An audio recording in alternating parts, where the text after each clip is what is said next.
Report.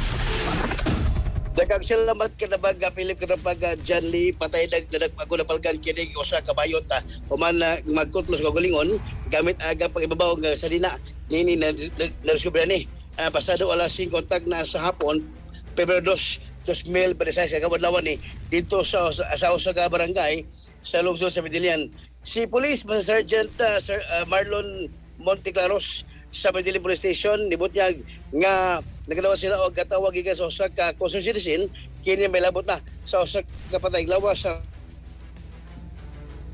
usa ka tao ikutlo diha nga mabot ang kini mao nga maulis ilang naabtan pa kini mao nga biktima nga naba sa payag duol sa kani ka kurto sa basketball court nga duol sa barangay hall sa bawang barangay ang biktima giila nga si alias Erica 22 anyos o gamulupyo sa nasgutang lugar o barangay usa ka bayot samtang usaba ka choreographer kani bitaw pagtulog kani pagsayaw padawon sa sunulog ka pag diri ka pag Pilipinya amato di Monteclaros nga subay sa gihimong investigasyon sa iyang mga kaubanan nasiran nga gihimong ugat dinunan sa paghunos sa kagalingon sa biktima human nagibuhagan sa iyang uyab nga laki o ganewalohan ko sabi ni nga doon na diay hinigugma nga babae ang iya nga uyab nga gituwang gini kadawat sa diskurihan maog nagkutlos ko galingon dugang ni Monteclaros nga kining biktima ang katulo na misuay sa pagkutlos ko galingon sa una o gagaluha napaggang ni apan sa katuloy gayon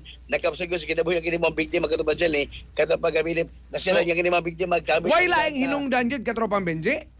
kapagal Why laing hinungdan? Mao gina may ingon sa pulis kada panjali kay murag gugba gini sa mulag o nya murag was kita taro ang ilang pagbuwag murag wa pakisureba o nya mahogog na ghost dahil katropang Bentals.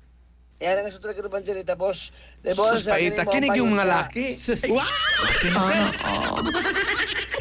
Loy ba nga tungod lang sa gugma katropa. Pero ang iyang suicidal tendency katropang Jan. Pero grabe gid katulo naman gud. Ikatulo, wa na gid siya napakgang. Ang first two attempts napakgang pa siya tago masiyang mamatay. Ang ikatulo.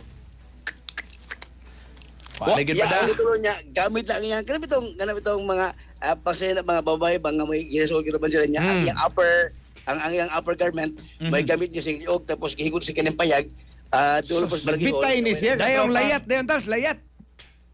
Oh ya dahil lihat bumuno man kada panjali ang kining iyang gileda pero mo lagi kay medyo Basta di lang mo tugkad nga ti ang tiil. Pero namin naghiko nga paglayat tugad ang tiil.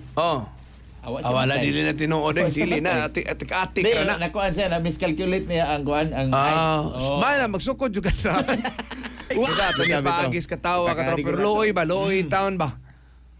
Loy gid kada panjali man nga sa katong na yung problema ay gid ka bala ka og yung man kay nang kun na kay mga masalig nga tao dola sa pita og ibabuhag kay imong problema kaya problema dili kasulbaran og dili ang sulba dili ang kanang sulbat ang pagkutlo kun dili ang pagsulti aron ipagawas nimo ang imong mga kasakit giwate aron na kini mapagawas og ma-relief ka katong jili katong Pwede sad og kontak ko niyo sa katropang Bentals mga katropa. pero mas maigi mo tambas katong mapili mo katong jali. Sige, salamat katropang Bentals.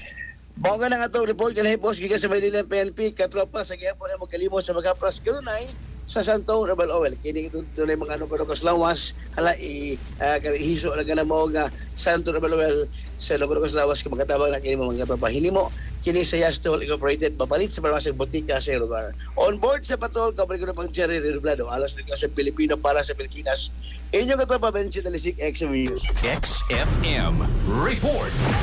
Bullseye.